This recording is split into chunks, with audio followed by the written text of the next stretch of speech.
Le Mali, le Burkina Faso et le Niger, trois membres de l'Alliance des États du Sahel, ont récemment pris une décision historique, quitter la francophonie. Ce choix marque un tournant dans leurs relations avec la France et souligne leur quête d'une souveraineté renforcée. Il est symbolique que cette annonce vienne de pays qui ont joué un rôle clé dans la création de l'Organisation internationale de la francophonie. En effet, c'est à Niamey, la capitale nigérienne, que l'Agence de coopération culturelle et technique, ancêtre de l'OIF, a été fondée le 20 mars 1970. Leur départ prend ainsi une dimension particulièrement forte. Cependant, depuis les récents coups d'État ayant renversé des présidents élus, ces nations étaient suspendues par l'OIF.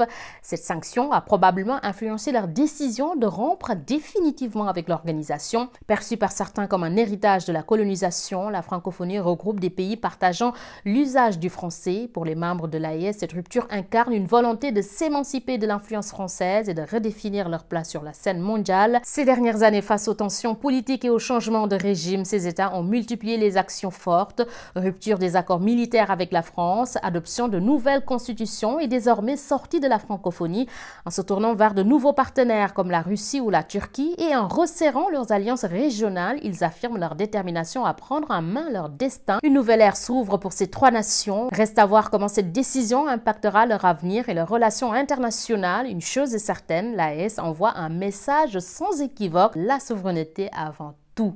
Et vous, que pensez-vous de cette décision? Partagez votre avis en commentaire.